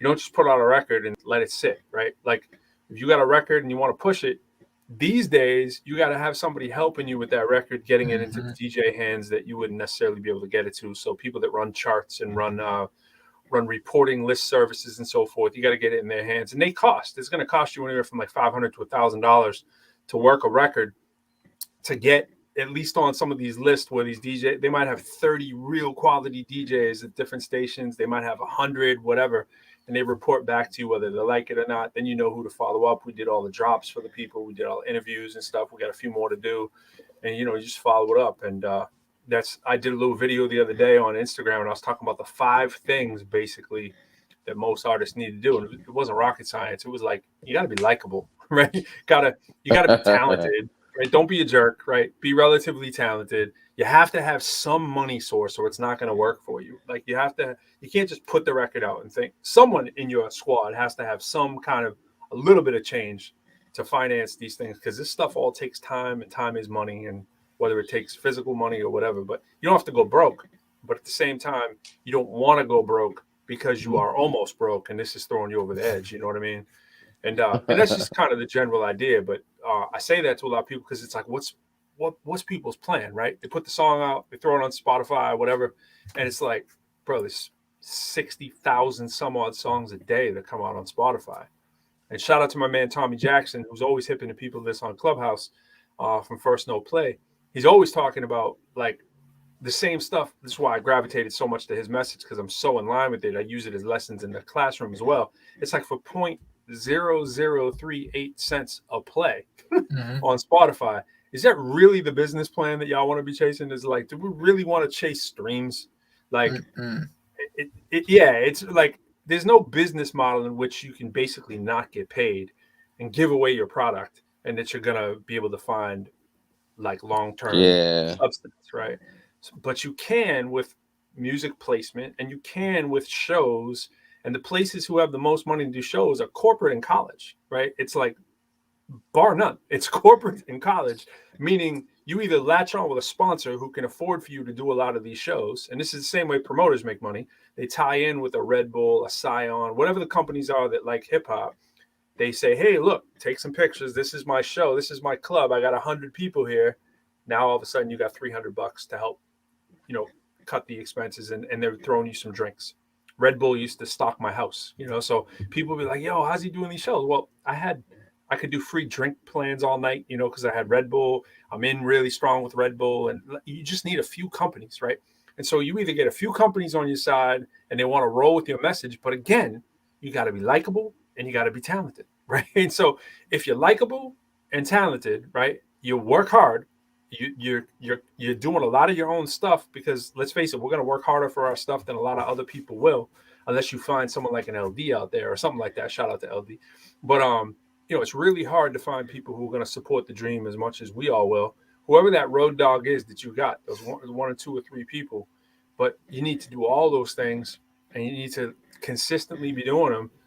But still, at the end of the day, is no guarantee. And it's like, then I see people that their plan is like, they're just going to throw it on Spotify and be like, yo, we got a single. And it's like, okay, so does 60 other thousand people. Is that your business plan? You know what I mean? It's like, we just have this magic thinking of MCs is like, yo, I'm dope. And so people are going to find you. No, they're not. They ain't no one going to find you, And then when you look at the math of it, of how many, and speaking of depression, it's depressing, right? When you know that you just came out with a dope track, it's over 60,000 people came out with that. And then the amount of people that made over $50,000 a year on Spotify was somewhere to the tune of like 13,000 people, right? Out of 7 million right, who are on Spotify. And that may sound, you hear 13,000, you're like, okay, I got a shot. No, you don't, because it's 13,000 out of 7 million. You don't have a shot unless you're going to spend a fortune to promote yourself in a way that you have to. What is the human way that you could be among those 13,000 people unless you're going to spend a fortune or you get lucky with the winning lottery ticket? Your song happens to get lucky. That's like 5%. That's not a lot. No, it's not. No, it's not. That's terrible. No. We're talking 7 million, right? 7 million. 1,000 out of a million is 1%. Yeah. No. 0.1%. No, that's if you were 1,000 out of a million. You know what I'm saying? But I lost him. But yo, it's you're lucky. If you're anywhere between 0.2 and 2%, you have a shot. You know what I'm saying? Depending on what it is you're shooting for, what level of success you're looking for. So if you're between the magical 0.2 and 2%, you can be like really set off of Spotify or be in that $50,000 range. So it's pretty tough. Yeah, that's a lot of work, man, for 50 G's, B. Yeah, and 50 G's, then you can't do a whole lot with 50 G's, man. And there's no guarantee you're gonna make that 50 G's the next year. So you don't want to quit. People go, yo, why do you work a full-time job? Yo, you really want to quit your job? Yo, I got benefits, bro. Like I got 401k, bro. You know what I mean? I got 401k. But people they say this all the time, right? They'd be like, you do a show and someone would be like, yo, you the sickest. I'm sure you've heard this. Like, you're the sickest rapper. I can't believe you're not blown up or whatever. And it's like all the time. You have to understand that there is no sustainability in just blowing up, especially when you live in Manchester or you live in Yeah. Lowell or you live in even Cambridge or whatever, you know, it's like you got to literally be living in New York or LA, Yeah. or Nashville or whatever, or be with a monumental team out of the area that you're in who singularly focuses and pushes you. Have someone like an LD that helps, right? Have singularly focused on pushing the career of a small handful of people that really understand it, that are really successful, have a way to finance it, have a way not to go crazy. And that's another part. We all dealing with this stuff. Yeah. Like, I was dealing with it today. Like, the stress of this stuff is hard. You know what I mean? And it was like, yeah, I was sitting in my car this morning, just like wilding out over all kinds of issues that I have to deal with on a regular. You know, but my thing is, luckily, I always say this really, luckily, I'm not a very long-term depressed person. I'll go through my bouts for a few minutes and it's as if it never happened, you know? And so I used to have a hard time relating. I used to relate to people wrong that were going through like suicidal kind of thoughts or whatever. I'd be like, how can you be like that? I don't even understand it, you know, which is a total wrong message to come at it from.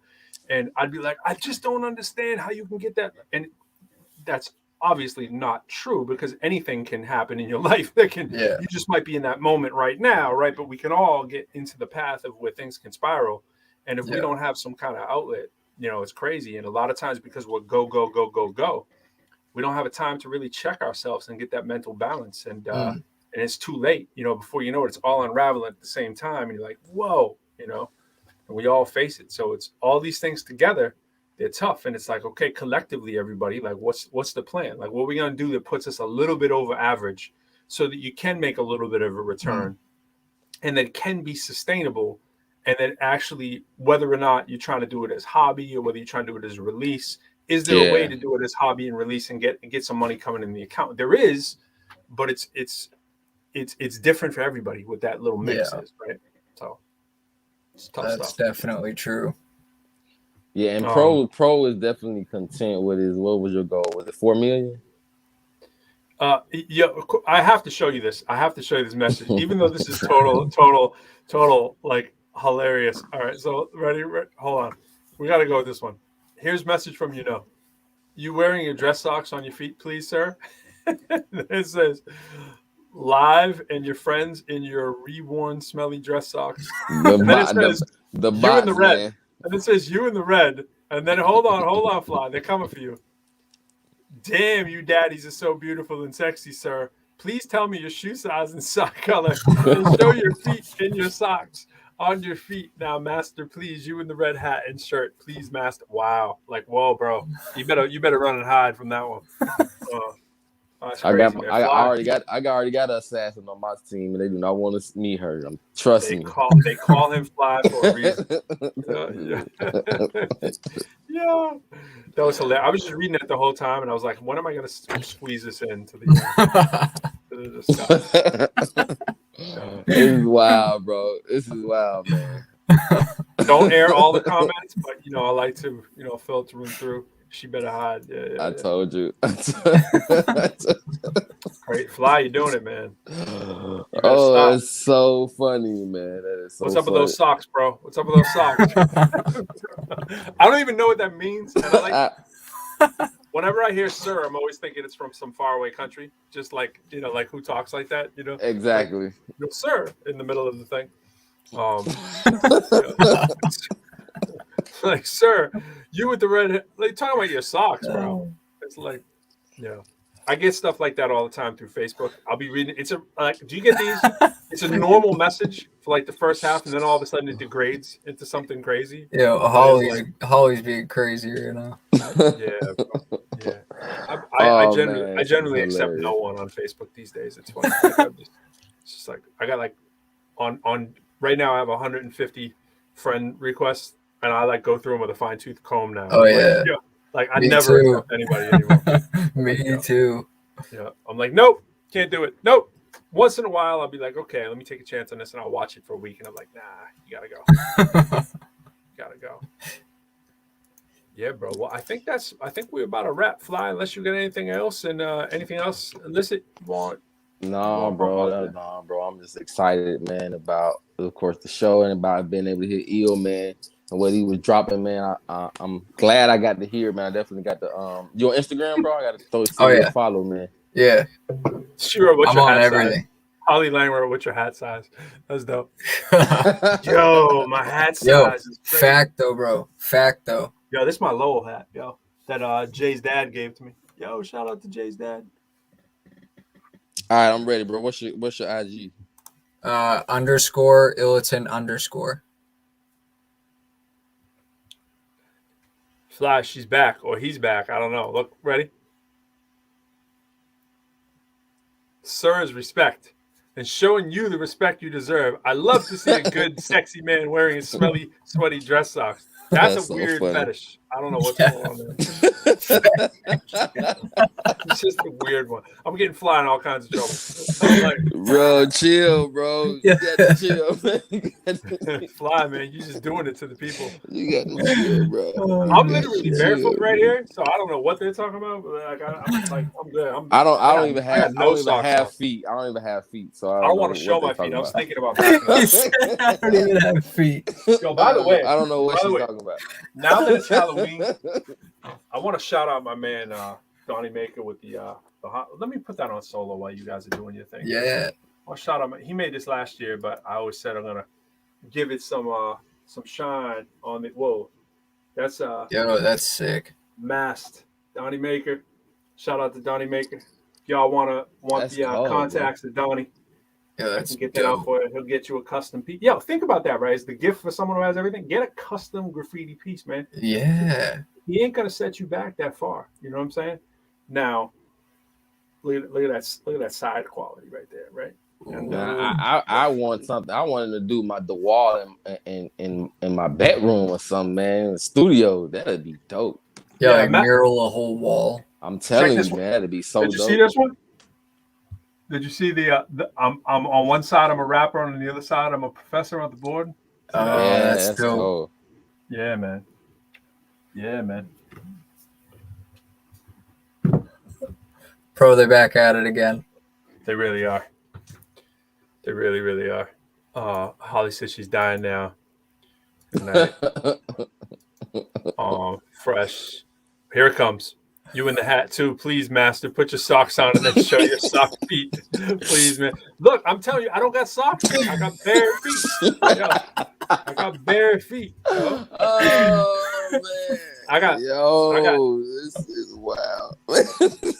I got real vascular feet, really well defined feet. This is out of control, man. It's out of Put control. name in comments, please. Yo, you gotta go. That's coming from our YouTube page, so you gotta go to the tinyurl.com/ the ProQuo Show to find out what that is.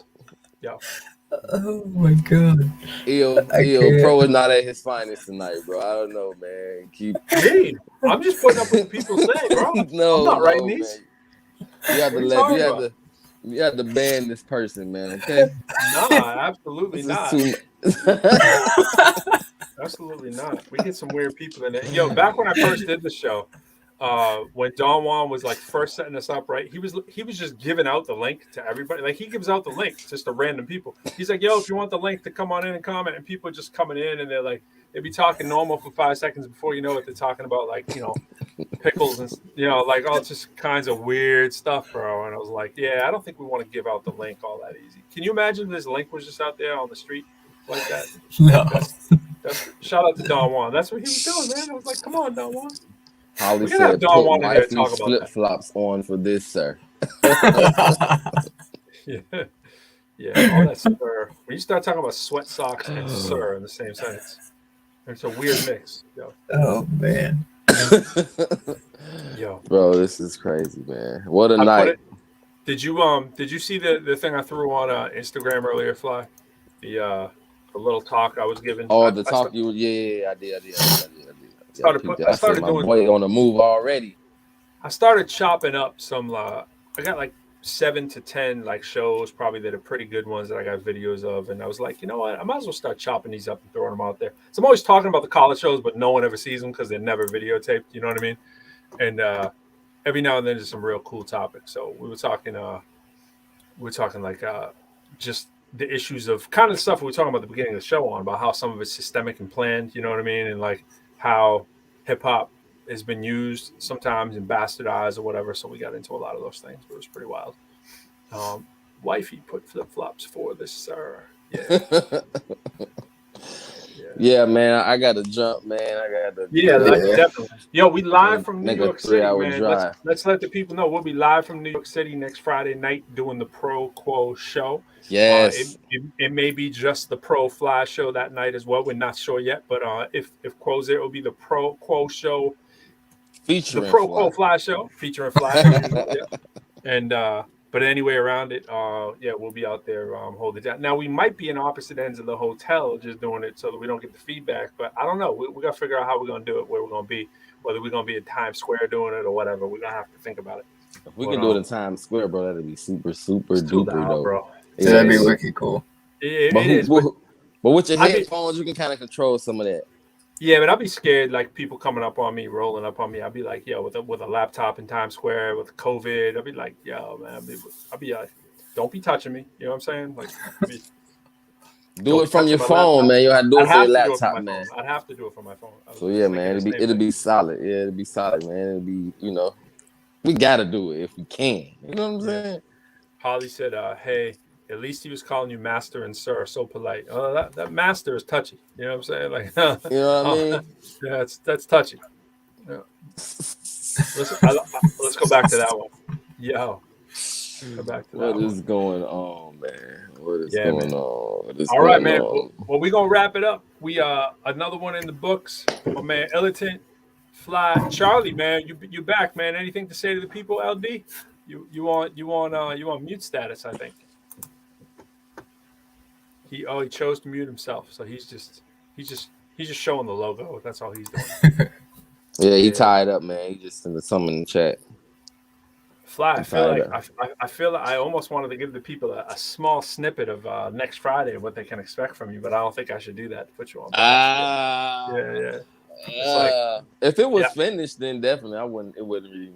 I sent you a finished copy, bro. I sent you a mixed copy. So yeah.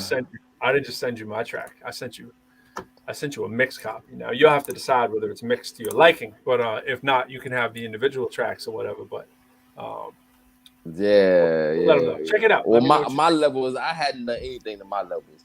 Yeah, so we I could tell. Did it completely raw, unfiltered, and sent it to you. Just try to get it to you as quickly as possible so we can get it back.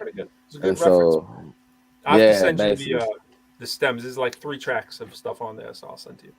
Yeah, send me the. If you can send them dry, that'd probably be great. You know what? You know what? I will play a snippet of before we get out of here.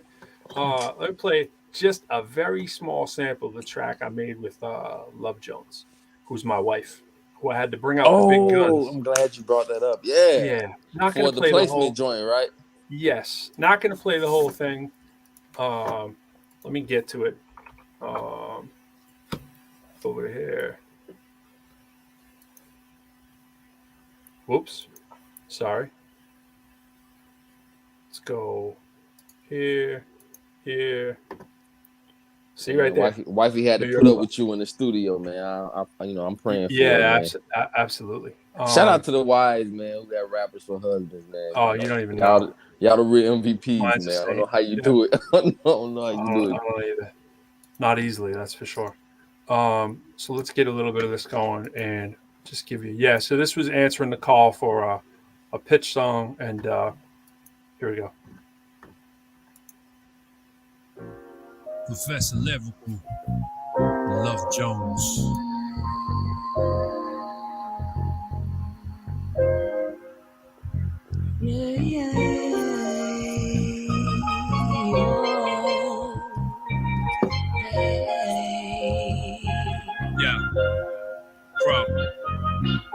We know the other half, how they live bubble baths. A life of luxury, comfortably with no troubles had. I always wondered, had I lived on the other side, would I be the same me or some other guy? When I was a kid, I kicked that ball up high over the wall, but overall I was scared to say hi. Scared of what I might find and who I possibly meet on the street. Head down, I used to stare at my feet. Now I found my swag and I ain't scared to compete. Now I'm all about the bag whenever I'm tearing these beats. Fans in the seats, they come and see me lacing my cleats. Since they've all been over the wall, it's like my call is complete. Promise to keep my word and speak my positive peace. Since I know I was totally honest, all I've wanted to be. Just the best I can be, so ain't nobody have to wonder why. So somebody else can find it greener on the other side. It's always greener on the other side. Yeah. It's always greener on the other side. Greener. Oh, greener. Yeah. It's always greener on the other side. Sure is. It's always greener on the other side. Greener. Oh, greener.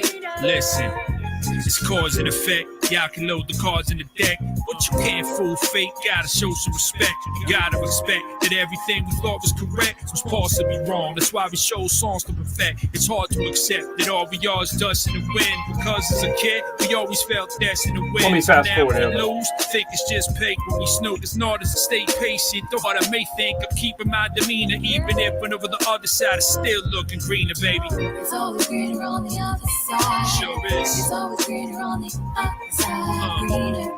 Yeah. Oh, Love greener. Jones, baby. It's always greener on the other side. It's always greener. It's always greener on the other side. Yeah. Greener. Oh, greener.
Then it comes back for a I little like bit. that. Comes Bro, back a it's little bit. Hold it's on. crazy, bro. Hold on. That's crazy.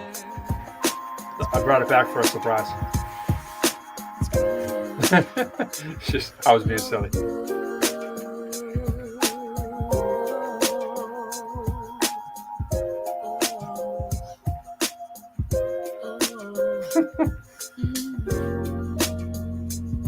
I was like, nah, keep singing. I want to.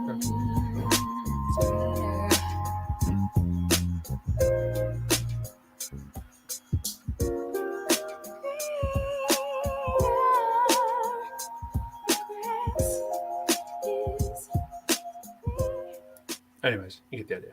So, Yeah, I like that. Bro, so how does wifey respond when you talk to her about collaborating on music? My wife, she, we go back and forth. I had to almost make her do it. Oh, it's pretty similar. It has to be like under pristine conditions. You know what I'm saying? It's like, hey, yo, I gotta say this though. I'm tough to work with, and I can be, I'm very, she has to record in here, and I got the slanted roof, and she's standing. I'm changing the mic around, and I'm sitting here, and I only got one pair of headphones in here. It's not like I'm made to. It's made to record me. You know what I'm saying? And so, right. if I got somebody else in here recording, it's like I don't have a reference pair of headphones either. I'm like, yo, give me the headphones. Let me check that out. You know what I mean? So it's a lot. She's not used to those kind of things, So yeah, she actually did a song that got placed in Netflix too from right here. She recorded. She did it for a TV show that's up on Netflix as well. And yeah, that's so dope.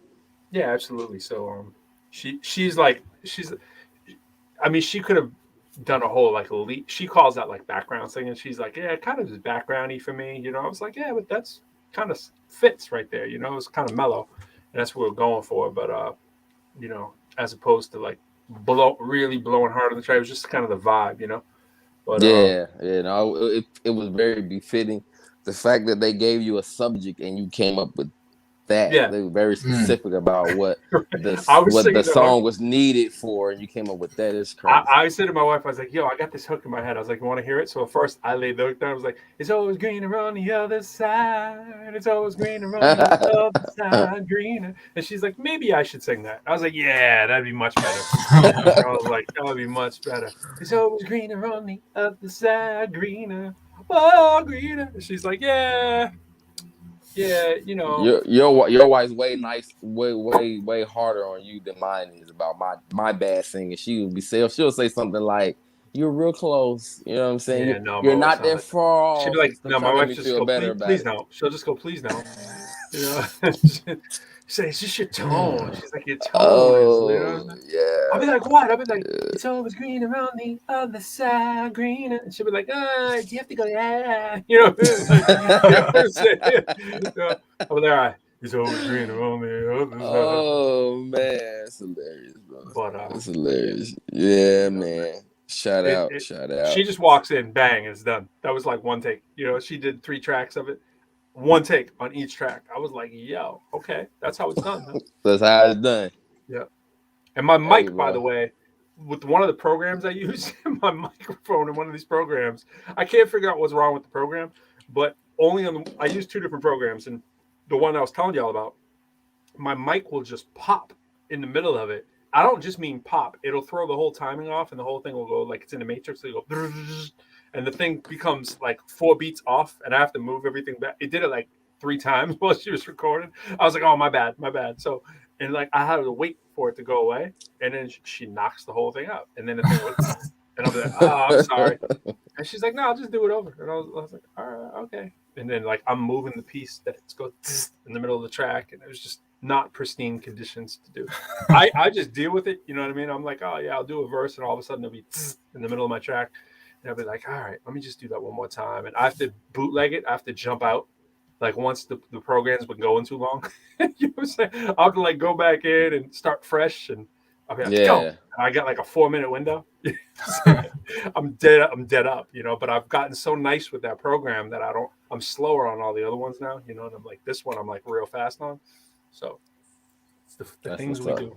The things we do, bro. The things we do, man. It was a pleasure, fellas. Yeah. Let's get out of here. Yeah, let's wrap it up officially. It's definitely a pleasure. And we'll yo, listen, anytime, man. Come through anytime, man. You want the behind the scenes pass, we'll bring you on in, and that's what we do. We tell all our guests the door is always open once you've been on, you know. Definitely, man. Thank you. Anytime, bro. All right, let us know we can do that. All right, later. See ya. Peace. Later, Fly. All right, brother.